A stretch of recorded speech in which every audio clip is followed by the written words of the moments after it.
Ba weep grana weep ninny bong, my fellow meatbags. I'm sorry it's taken me so long to finally make this video.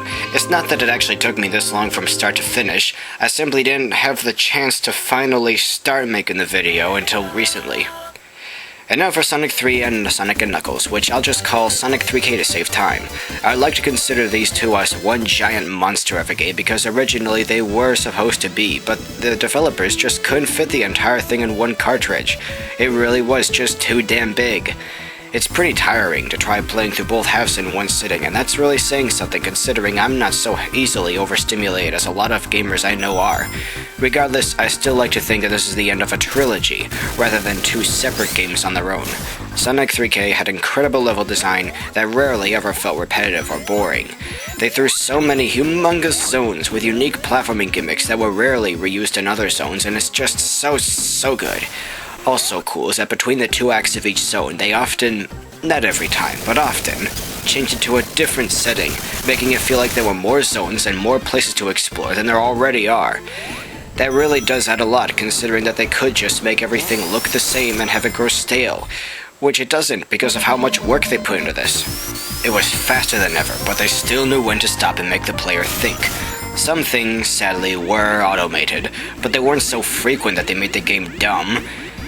And since it was so fast, it helped that the levels and challenges were just so freaking huge. They weren't necessarily that long. Most of them could be finished in like 2 minutes and 13 seconds if you raced through the level. But they were so vast and complicated that there was always more to explore. There are hundreds of obstacles in the two halves added together, and it is pretty challenging, though if you've mastered the physics of these games by now, you'll have a lot more fun than someone who is new to this. It rarely felt like the developers were running out of ideas, because it was all so imaginative.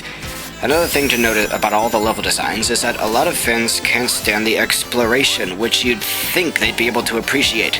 Apparently, it's become a stereotype that you can easily beat any 2D Sonic game by simply bearing toward the right side of the screen continuously and occasionally pressing the jump button. That might be true in some of today's games, but those of the Genesis era, especially Sonic 3K, were much more complex, and there are those who find it annoying to have to go this way, then that way, then up, and then down, then jump, and it becomes too complex for some to grasp. But I think it's a good thing. I think it's set up a new standard for 2D Sonic games in general. I think that makes it more immersive and satisfactory than if this was really just a straight line from point A to point B. One thing that's a bit iffy for fans is Super Sonic, which you can play as after collecting the Chaos Emeralds. Uber Sonic's speed and momentum is insanely amplified, which makes him a bit hard to control, but it's still fun to let loose like this.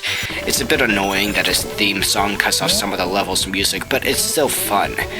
You can also become Hyper Sonic by collecting a second set of Super Emeralds. I don't have any footage of this because I have a collection where you have to play each half separately. But whatever. There are 14 special stages because there are 2 sets of emeralds, one for each half. The 7 special stages in Sonic 3 are reasonably challenging, but the second set are just mean. Oh, it is possible to get them, and I've been in these stages many times, but I sure get tired of them. Whoever designed these is a madman. These stages are claustrophobic, overwhelmingly penalizing, and just plain cruel. They are very well designed, but they're still so tough. Some of these stages are such an ordeal they make my heart race so fast I worry I'll have an aneurysm or something before getting that emerald. When someone makes a Let's Play out of Sonic 3K and see them playing as Super Sonic or Hyper Sonic half the time, don't bash them for it by calling them cheap. They've obviously earned it. The graphics have been improved, making the environments that much cooler. The music, save for like 2 tracks, has a lot of kick thanks to the genius composer Jun Senoue, who made these tunes fit for the Genesis. And the last few stages of this game lead to one of the most epic climaxes I've seen in any gaming franchise that brings the Genesis era to a close very well. Some think a Sonic game should be completely devoid of a storyline, but they don't give the Genesis games enough credit. They do have a story. It's simply presented in a way that's subtle.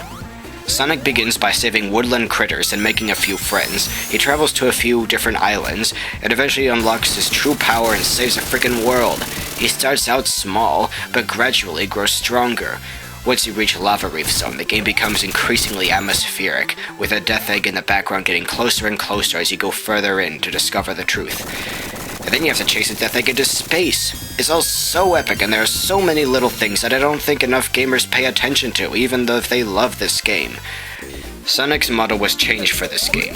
The only thing about him that actually bothers me is his itty bitty little pupils. I get it that it's supposed to make him look badass, but he just doesn't look as soulful as he used to, and that was a problem that would carry on over to his 3D counterpart.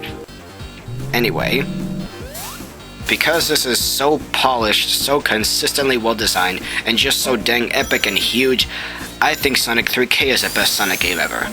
There are those who would say that this is where Sonic really ended for them, that everything that came after this is just pointless and shouldn't exist. However, there's one more gem I want to talk about that still shines brightly amidst all the crap that's come since then. Next time I'll talk about Sonic Adventure. Toodles!